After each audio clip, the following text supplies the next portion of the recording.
Hello and welcome back to another update on the Russo-Ukrainian war. It is your host Weep Union, and in this one we start out in the Robotyne direction where fighting continues within the village itself. There is this duplicated footage here showing a Ukrainian infantry fighting vehicle attacking Russian positions within the central parts of Robotyne. A Russian FPV drone hits it and destroys the vehicle. Following that, the Russians launch an assault on those positions by the Ukrainians here in the central parts of the village of Robotyne. We move on to the next section of the front line, which is in the direction of Novomikhailivka, where with this duplicated footage we see confirmation of further advances by the Russians in the western parts of Novomikhailivka, as the Russians are slowly pushing the Ukrainians out of the town. The Ukrainians have likely been pushed out of the fortifications to the south of the town, which means that the fighting is currently fully located in the western outskirts of the town and in the western parts of the Dacia area, where the Russians are continuously pressing on the Ukrainian positions. There's also fighting taking place in the northern flank of Novomikhailivka by the road itself here towards Pervomaiske. In the next section of the front line, we see here in the direction of Krasnoyarivka, the Russian advances have been confirmed in the northern parts. They have secured a foothold where infantry is fighting building to building in the southeastern parts of Krasnoyarivka. And with this, there's also armored vehicles continuously rotating in and out to support the Russian infantry. Prior to the initial Russian assault, which I showed a couple of days ago, there was heavy bombardment of the city as is shown in this video here. With that, we see that there was an extensive artillery and air campaign ahead of the assault to allow the Russians to have the biggest possible chance of succeeding, compared to if they didn't have it, it would be much more difficult. Under the cover of this heavy fire, the Russians launched the armored assault, which allowed them to drop off infantry within the city. And since then, fighting has continued and the Russians are continuously pressuring the Ukrainian positions within it to gain a proper foothold and be able to resupply the area. At the same time, we also see this video here, which shows additional Russian advances and armored vehicles fighting in the southern parts of the city. It is likely that the Russians are looking to gain control over this main road across the railways and the southern parts of the city, combined with the eastern parts, allowing the Russians to gain a proper foothold and fight the main Ukrainian fortifications within the central parts of the city. If the Russians gain control over this fortification in the central parts of Krasnoyarivka, it would spell the imminent defeat of the Ukrainian positions within the city, and the Russians would gain a significant advantage within it, allowing them to eventually gain control of it. Therefore, it is clear that the main target of the Russians in this assault is to reach the fortifications of the Ukrainians within the central parts and take control of it, which would lead to the eventual collapse of the Ukrainian positions within Krasnoyarivka.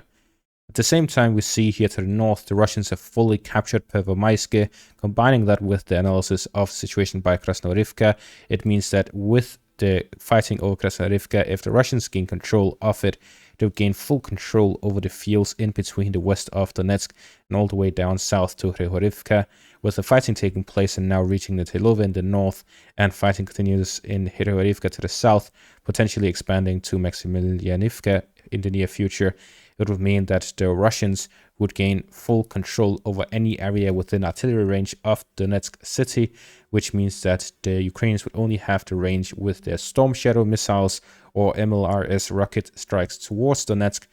That means that the Russians could use Donetsk as the main supply hub for further offensive operations within the western parts of the city, and that could allow the Russians to develop a large-scale offensive in the southern parts of the Donetsk region, away from the Konstantinivka-Sloviansk line. Moving back to Pervomaiske, we see the geolocated footage confirming the Russian positions in the western outskirts of Pervomaiske, confirming the full control over Pervomaiske by the Russians. With the Russian capture of Pervomaiske, after 15 months of fighting, they are now reaching Netailova, which is the final Ukrainian position to the west of Donetsk city. With this, the Russians are now in a position where they can start launching attacks towards Netailova from the northeast as well as from the east, bypassing the Ukrainian fortifications to the south of the village. Combining that with the Russian positions in Nevelske, it is likely that the Russians will, when the fighting expands from Netailova, look to bypass the Ukrainian fortifications and flank it from behind. Combining that with an assault from Nevelske, which is located on the high grounds,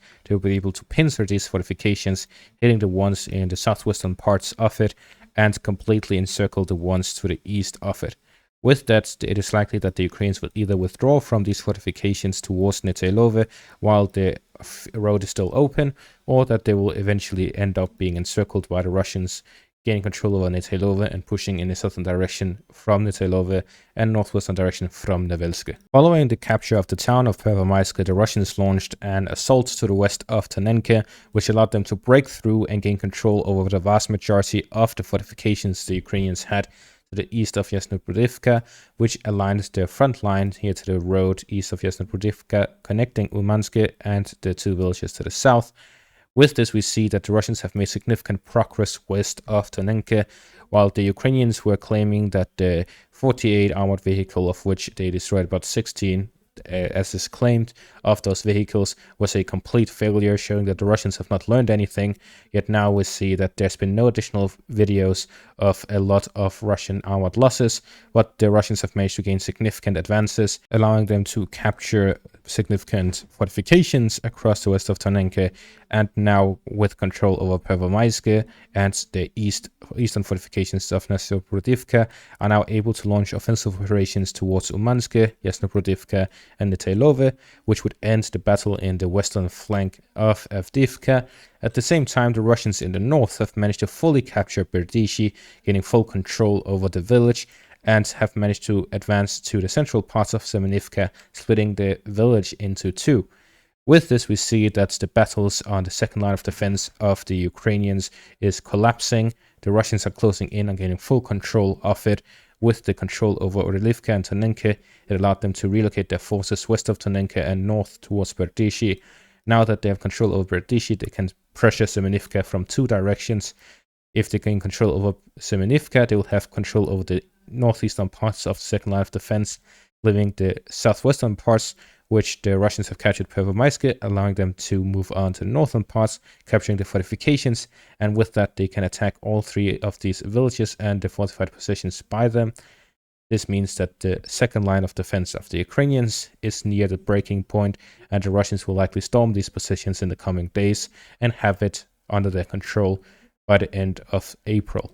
Gaining control of the Ukrainian second line of defense west of Avdiivka would lead the fighting to the third line of defense, which would be focused around Novokalinova and Keramik to the east, Oshiretine in the central parts, and Novopokrovsk and Novoselivka Persha in the western parts. Gaining control of these three fortified positions and villages, the Russians would be able to then pressure the final line of defense the Ukrainians have, which is spanning here to the west of the city of Avdiivka and Donetsk, allowing the Russians to then pressure and gain control of this whole area west of Avdiivka, moving on to Ukrainian fortified positions that aren't yet well prepared. The Ukrainians are trying to buy time to allow them to fully fortify these positions, but this time is bought by using manpower, and without manpower that is properly trained and equipped, holding fortified positions that are well fortified would also be difficult. So the situation for Ukraine is not exactly that good right now, nor in the near future. Moving on to the next section of the front line, we see here in the direction of the west of Bakhmut, west of Ivanivske, the Russians have made a small advance here in the forest patch, allowing them to gain control over further Ukrainian fortifications that are these yellow lines. And with that, they are very close to reaching the canal west of Ivanivske. There are two remaining fortifications, after which fighting will reach the canal itself, where the Russians will look to gain control over the crossing here within the forest patches. So heavy fighting is going to take place here, mainly by infantry fighting vehicles, and FPV drones. Slightly to the north, there is this duplicated footage of Russian shelling in the western parts of Bogdanivka. This shows that the Ukrainians still have positions within the western parts of Bogdanivka, and the Russians are yet to fully capture it. Moving further north, there is this fighting taking place to the east of Verkhnokamianske in the Siversk front, which shows Russian forces, both infantry assault groups and infantry fighting vehicles, storming the Ukrainian trenches east of Verkhnokamianske. This shows a reactivation of fighting in the eastern parts of Verkhnokamianske. It is, however, reported by the Ukrainian sources that they were able to withstand this assault, but it is also reported that fighting is ongoing in this section of the front line. Therefore, we see that the Russians have made significant progress over the past few days, leaving this into a major update where the Russians are launching armored assaults, heavy bombardments of Ukrainian positions across the front, where the main targets are the cities of Chasiv Yar and Krasnoarivka, with fighting being very heavy west of Avdiivka, allowing the capture of 2 Ukrainian towns and villages of Berdychi and Pervomaiske. And that is going to be all for this update. Make sure to leave a like, subscribe, and check out my Patreon for additional content, and have a great day.